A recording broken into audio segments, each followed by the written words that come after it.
मेरे प्रियो, आइए हम प्रार्थना के द्वारा शुरुआत करें। परमपिता परमेश्वर, हम आपका धन्यवाद करते हैं। आज की सुबह में हम आपके नाम की स्तुति करते हैं। जब हम आपके चरणों में आते हैं और आपके वचन के द्वारा अपने लोगों तक आपका संदेश पहुंचाना चाहते हैं, उन्हें उत्साहित करना चाहते हैं, और ख़ास करके अपनी इस प्रिय मंडली यीशु करुणा मंडली को भी आप आशीष करने का आपका धन्यवाद। मैं चाहता हूं कि अपने इस वचन द्वारा आज हम सबको आशीष करने का आपका धन्यवाद, अपना मार्गदर्शन करें। पवित्र आत्मा यीशु के नाम में हमारा मार्गदर्शन करें और हमारी अगुवाई करें। आमीन। मेरे प्रियो, आज मैं परमेश्वर का धन्यवाद करता हूं कि आज दिन प्रभु ने आप सबको आशीषित किया है और हमें भी आशीषित कर रहा है। मैं 25 वर्षों के विश्वास में मैं प्रभु की स्तुति करता हूं और उसने हमारा अगुवाई किया। सुख में और दुख में, मुसीबत और परेशानी, वो मेरे साथ रहा। दुख की हर घड़ी में मेरे साथ खड़ा रहा। मैं उस व्यक्ति का नाम यीशु है जो मेरे साथ खड़ा रहता है और मेरे विश्वास को सांसारिक वातावरण डुबो नहीं पाया।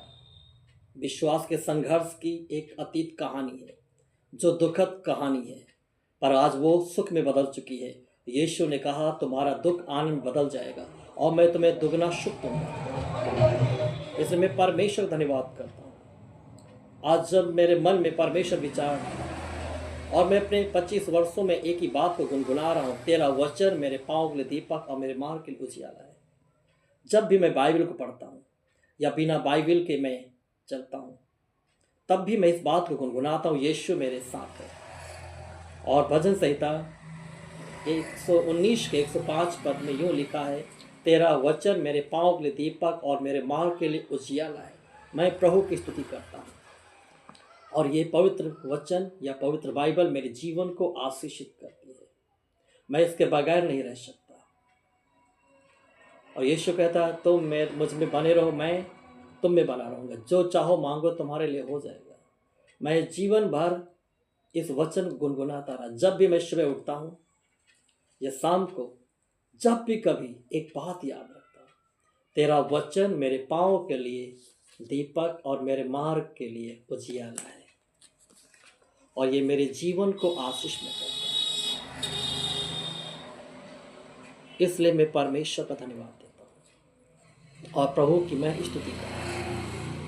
मेरे प्रियो, जब भी आप कहीं जाते हैं, इस संसार में परमेश्वर ने आपको सब कुछ दिया है।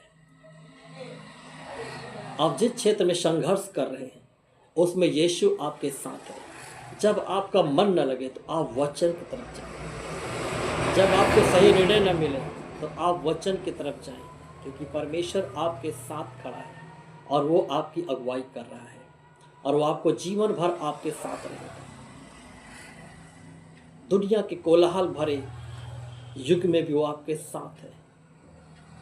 भजन 2:1 के अनुसार दुनिया के लोग आपको कुछ भी कहें, लेकिन यीशु आपके साथ है। हर उन बंधनों को तोड़ देता जो आपके खिलाफ उठते हैं। यशायाह 54:17 कहता है, हर हानि जो तुम्हारे खिलाफ खड़ी है वो मिट जाएगी। यशायाह 54:10 कहता है, मेरी करुणा तुम पर बनी रहेगी। यशायाह 48:10 कहता है कि मैंने तुम्हें दुख की भट्ठी में तपा के परख लिया है कि तुम मेरे हो और मैं अपनी महिमा किसी और को नहीं दूंगा। मेरा नाम पृथ्वी पर क्यों व्यर्थ हो। इसलिए परमेश्वर कहता है, जो पेड़ मैंने नहीं लगाया वो उखाड़ा जाएगा, और जो पेड़ मेरे पिता ने लगाया है उसे संवारा जाएगा। मेरे प्रिय, मैं अपने कुछ अनुभवों को आपके साथ साझा करने के लिए बाध्य हूँ और मैं चाहता हूँ कि आपके लिए दर समय मैं वीडियो बनाऊं और आपको उत्साहित करूं, उन शिक्षाओं को सामने लेकर के आऊं जो आज हमारे लिए बहुत जरूरी है। This is your prayer life. It is very important in your life. Without prayer you can do nothing. मेरे प्रिय, संसार में ज्ञान बहुत बढ़ चुका है। बाइबल के अनुसार अगर देखा जाए तो संसार में अगर इस प्रभु के वचन लिखा जाता तो ना समाता।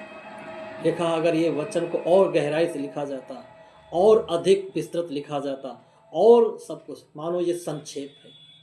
बाइबल बताती है यदि इसे पूरी तरह लिखा जाता तो संसार में किताबें नहीं समाती मेरे प्रियो। इसलिए आप परमेश्वर का धन्य हैं, धन्य लोग हैं, और प्रभु को आप धन्यवाद करें और कहें मैं दुख में भी और सुख में भी परमेश्वर के साथ हूँ। विश्वास की अटूट परंपरा अपने जीवन अपनाएं। 4 प्रकार का वचन बोया गया था। मार्ग के किनारे, पथरीली भूमि पर, झाड़ियों में और अच्छी भूमि पर।